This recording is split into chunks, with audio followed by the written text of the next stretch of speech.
We sailed, well, we motor sailed to Stellendam. There we filled up the tank with diesel. And that's the place where Harley jumped overboard because he saw Egbert. He thought he could manage to jump on shore, but his line was still attached to this line.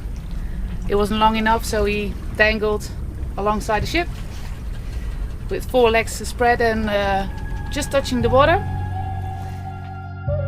Went to the lock, to the sea, set sail to Scheveningen.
So this is Scheveningen. We just left the marina.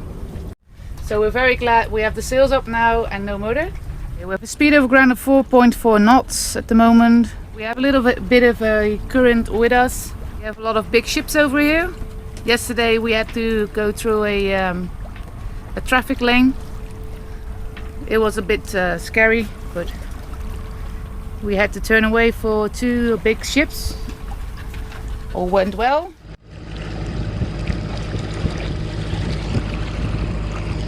What are you doing? I'm fishing. You want to see my setup? This is just some paracord or some other rope that you have. And what you want to put your bait for the mackerel a little bit below the waterline. So not, if you're fishing for big fish, you want to have it on top, splashing, but you don't want it now. So we're using this, it's called a paravein. So this keeps the line with the bait underwater, as you can see, and when you catch fish it comes up and then you just get it in by hand. And what I've put on here is they call it a paternoster. I don't know what to call it in English, but anyway it's a known lure for mackerel, and just behind that there's a spoon which just blinks and it attracts the attention of the mackerels. So when you pass a school of mackerels, you'll possibly have 3 or 4 or 5 of them on that thing, and then you haul it in and then you have dinner. But most of the time you catch nothing.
We had almost 40 knots of wind, and from the southwest.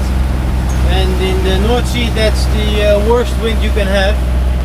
But the prediction was a steady 19 to 21 knots with gusts to 25. But it was a steady 30 with gusts to 40. So yeah, we had some difficulties, but we overcome them all. But we will get back to you in a bit when we sit down at the table and have a warm cup of coffee. But for now, we have to manage to get the boat safe into the marina, and then we can get some rest because we are both exhausted. I can tell you that. So. Yes. So as you can see, it's a bit of a mess. Also, I don't have a wetsuit for weather gear, so therefore we work with umbrellas, and we have the bucket there because I was a little bit sick. So, as promised during an earlier interview on the boat, when I was standing here in terrible weather, I'm now going to explain to you what happened. So yesterday we departed in Ijmuiden, and the forecast was about 19 to 21 knots of breeze with the gusts of 25 to 30. We saw that the waves were quite high, guessing 2.5 meters. Short waves, that's typical for the North Sea, not too much time in between. During our sail we kept the reefed main too long up. When you're downwind, the stern of the boat is pushed sideways. When you have a mainsail up that's too big, that's even making it worse.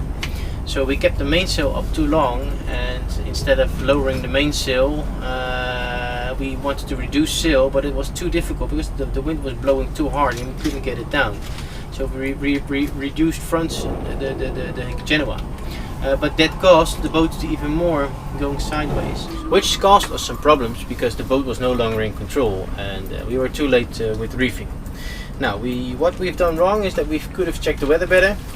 Okay, that's a bit of a rookie mistake, I must admit. But yeah, one forecast said something else than the other, and then we just gambled that it was still okay, but we shouldn't have gone anyway. But when you're out there, you cannot go back because the waves are too high, the wind is coming from the wrong direction, so you have to keep on pushing. So the autopilot was doing an awesome job.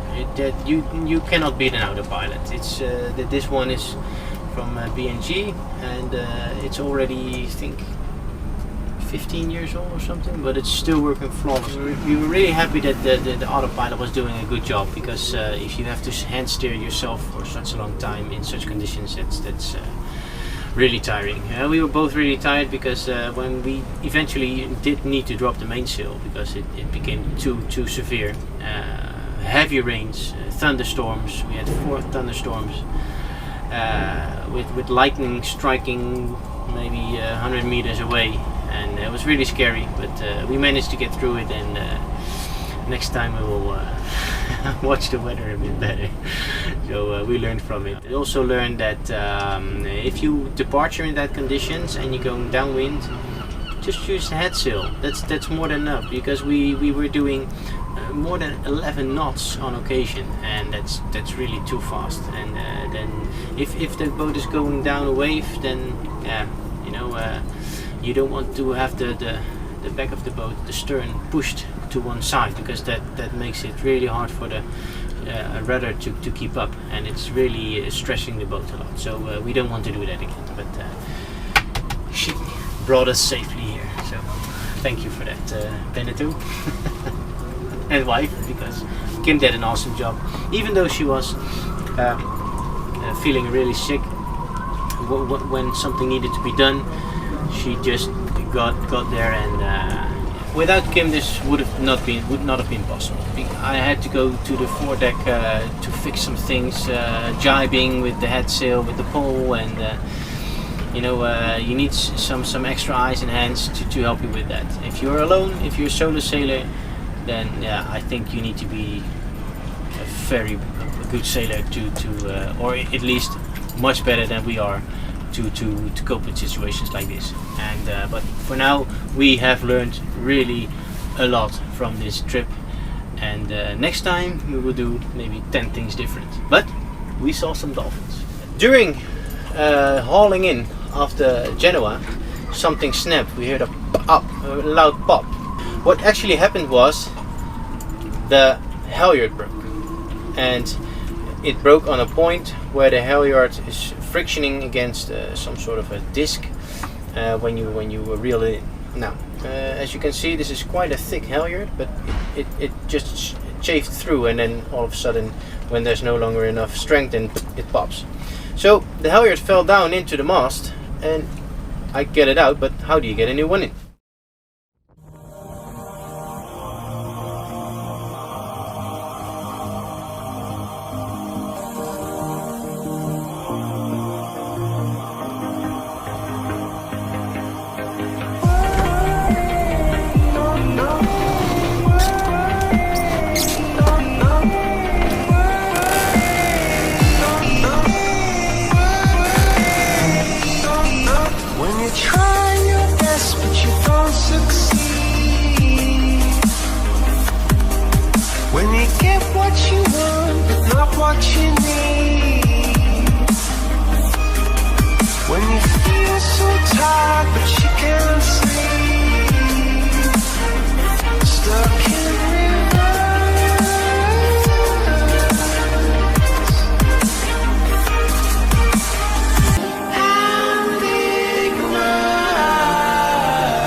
In the next episode, we finish our holiday, we say goodbye to Egbert for the second time, we talk about our upgrades, and winter has arrived. Thank you guys for watching again, and see you next time. Cheers!